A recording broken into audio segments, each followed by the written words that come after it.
COVID-19 has brought disruption to the globalized and interconnected world. The challenges of COVID have led to a dark period, both in terms of human suffering, but also the damage done to our political and social fabric. But before the pandemic, globalization was already in retreat. Now, that trend looks set to accelerate. This is a diminished world in many ways that we're looking at. It's a world of globalization.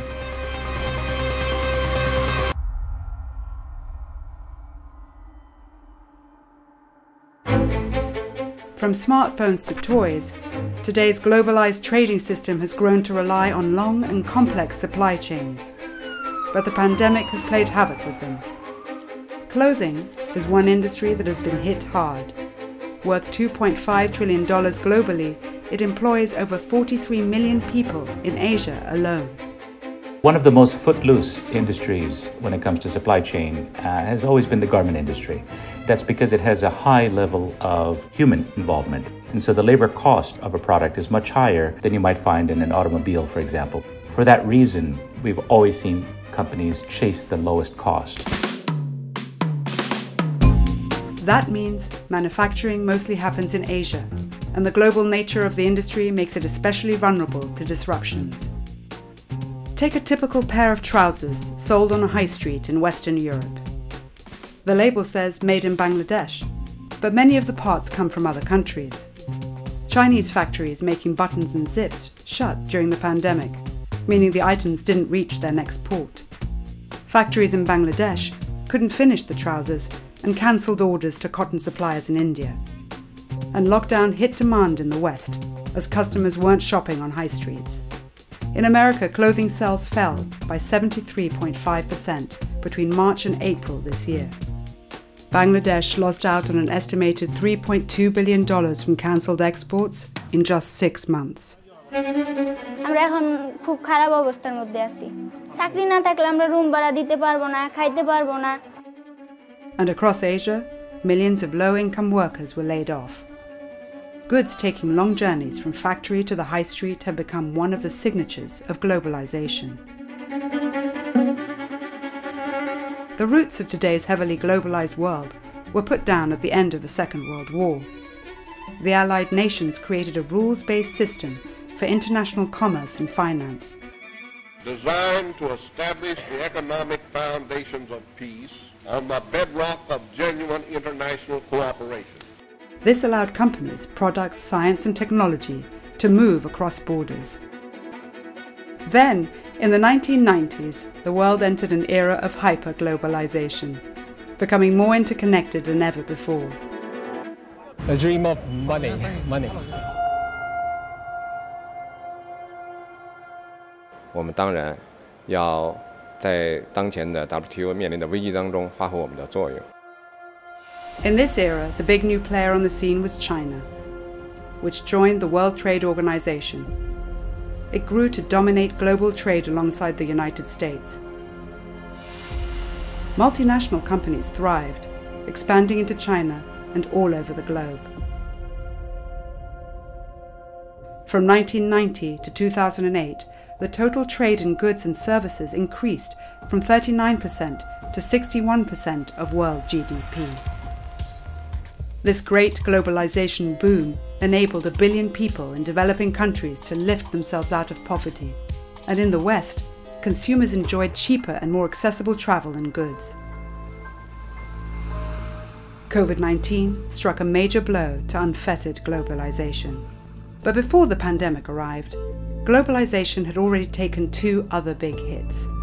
The American financial system is rocked to its foundation. Japanese stocks down 9%, the Hong Kong market's down. Everywhere you look, the colour is red, and no one, it seems, can stop the bleeding.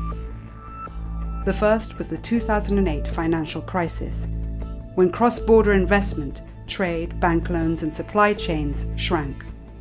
Globalization started to slow down, a process known as globalization. The global financial crisis a decade ago was perhaps an early sign of the beginnings of globalization. It wasn't recognized as such at the time because it seemed to be a banking crisis. The global economy suffered. and those who had already lost out during the heyday of globalization felt even poorer. Opposition to this system grew. And we see this kind of sentiment across Western democracies to bring the jobs back that were stolen when the factories moved, particularly to China. Those who were left behind very cruelly by the policies and people that supported globalization, that is, the blue-collar workers, for example, in factories in northern England or in the Midwest of America, the Trump voters. This desire to revive manufacturing and bring back dignity to workers spread across the Western world. A wave of populist leaders were elected across the globe, championing nationalist policies, attacking immigration and the existing global economy. Ho firmato 2 divieti d'ingresso nelle acque italiane a 2 ONG straniere cariche di centinaia di immigrati. The future does not belong to globalists. The future belongs to patriots. Free trade went out of fashion, and protectionism was all the rage. The number of trade interventions, such as tariffs and subsidies, introduced by countries has been increasing year on year. And while some have brought liberalization, most have been harmful to world trade. In this climate, globalization suffered a second assault. We can't continue to allow China to rape our country, and that's what they're doing. A trade war blew up between the world's 2 largest economies. For years, the West had accused China of flouting WTO rules, saying its trading practices were unfair to Western companies. But President Trump turned rhetoric into policy. Since the start of his presidency, tariffs on Chinese exports to the US have increased 6-fold. China hit back, more than doubling its tariffs on US goods. The advent of the pandemic this year was the 3rd big disruption to globalization within the last 12 years. Globalization has sped up. This year, the IMF forecasts that global GDP could fall by 4.9%. That is 50 times more than in 2009. The post-COVID world is likely to be a more fractured and regionalized one. What we saw for 20, 30 years with unfettered global trade, with unfettered global travel, with sourcing from China serving the world, I think we'll never go back to that. What we're likely to see is a messier world in future, one with elements of globalization continuing, but many other countertrends that lead to either regionalization, nationalization, localization, some form of de-globalization. And so we're going to a spiky world. We're going to see much more disruption. As multinationals try to navigate the challenges of the pandemic, the talk in the boardroom is increasingly about how to be less global and more local. They have seen how vulnerable their supply chains are to unanticipated disruption of a natural kind. For the first time at the level of the CEO and the board, companies are discussing supply chain risk and what to do about it and how to insure against it. Now they're seeing this as something vital to the business. Some companies are ahead of the game. The Spanish clothing retailer Zara is one of the most successful in the clothing industry, and its shorter supply chains have helped the company weather the COVID storm. While most Western high street fashion brands have offshored manufacturing to Asia, where labor is cheaper, distance equals time. So retailers have to bulk order 6 months in advance, and in that time, a lot can go out of fashion. Zara keeps its manufacturing base closer to home for its higher fashion lines, meaning it can take a design to the high street in a matter of weeks. That way it doesn't stockpile inventory and can respond quickly to consumer trends. That model is coming to not just to fashion, but industry after industry is going to move in that direction, in part because the on-demand economy is allowing us to express our tastes through social commerce. We've seen a revolution that's driven both by fear of disruption on one hand, but also by the opportunities created by the internet economy. The pandemic has disrupted the movement of goods, people, and capital around the globe. But even without COVID-19, another pillar of globalization would be facing challenges. The flow of data across borders. The Great Firewall of China has kept out the likes of Google and Facebook for years. And President Trump's recent attacks on TikTok and WeChat are deepening this splinter net between China and the West. We're looking at TikTok. We may be banning TikTok. And it's not just software. We confronted untrustworthy Chinese technology and telecom providers.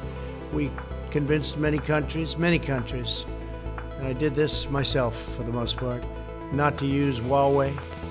The decoupling of Chinese and American tech also extends to hardware.